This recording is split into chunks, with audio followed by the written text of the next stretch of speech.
gonna walk and talk, and I'm gonna post this if necessary.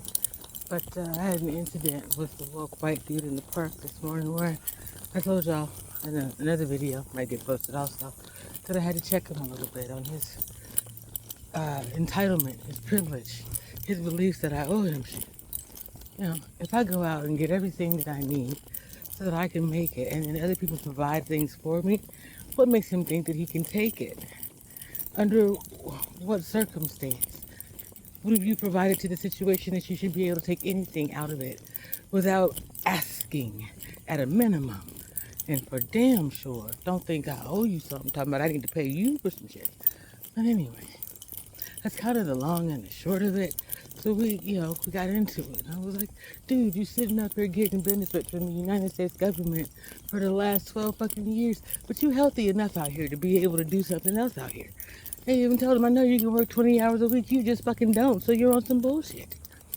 So anyway, this is the type of person who told me specifically, I don't put hands on anybody to get revenge, so to speak. I also know that he's a part of the hacker community, and he's been up to some shit. So this is me recording for clarity. I never didn't think that the cult, the hackers, the whomever weren't this close. And I've always noticed how they tend to turn themselves in, snitch on themselves, the way Donald Trump just did. The point being, that doesn't make me any safer as I have to walk this way to go to catch my bus today. So I turn on the camera and I walk and talk, and every chance I get, I try to make it clear. It ain't what you think out here. Get yourselves educated and get you some understanding and awareness. It's dangerous. Don't let children be out here dolo unless they absolutely have to be, and make sure that they are of the age and dressed appropriately. Yes, we live in a world where one should be able to put on whatever they want and feel comfortable. Unfortunately, we haven't taught predators that it's not okay to not look, to stare. Do you understand? They haven't gotten the message that lusting after whatever, especially childhood innocence, is vicious. So we have to keep that in mind. One of the things that people don't recognize, I guess, but maybe some see the signs, is due to my autism, or just the fact that I'm a nice person. People believe or see in me a childlike innocence.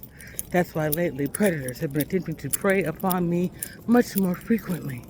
If they cannot go after children anymore, they'll find like childlike innocence in adults and attempt to steal it. And that's it. That's what they want. Innocence. They haven't had it in who knows how long.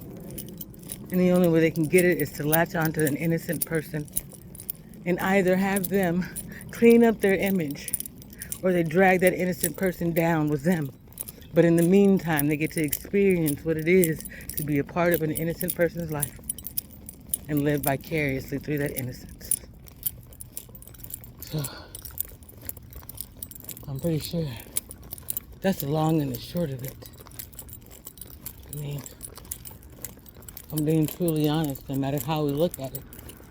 We're talking about people who were preyed upon as children who became predators themselves, whether at a young age or an older age. They lost their innocence. They realized that they weren't innocent. And I am not suggesting that they were, whatever, y'all understand. Their innocence was stolen from them. But in the stealing, they were told that they were guilty of something. And they believed in that guilt because no one told them that they were innocent. So by the time that they were able to move on their own accord and absolve themselves of the innocence of the things that were done to them, they were already caught up in some other type of crime, some other type of life. And that's the result of having their innocence stolen. That's a repetitive cycle of abuse that we can break. People continue to use it as an excuse, though. especially in the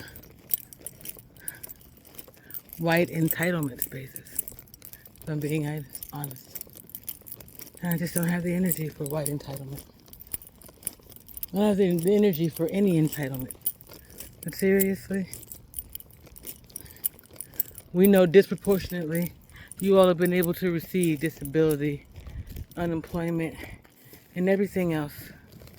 What it is that in this city, Tucson, Arizona, whites didn't realize they were minorities until they had to realize that they're a minority. And because Trump is moving based on certain things, the reason that Tucson is a minority is due to its white community as well as the rest of the people. So they're being treated like minorities. Black people, who are the predominant majority in the country, and then you add us to the indigenous roles, and well, that number grows in either direction or together, right?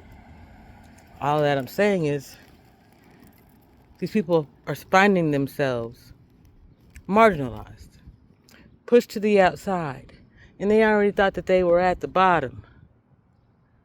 Now they're here, and they're living in fear. And hell yeah, a lot of them are queer. The ones who could hide it, you see?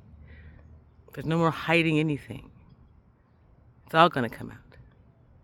You can't make someone else what you're about. And that's everything that came out of that man's mouth this morning.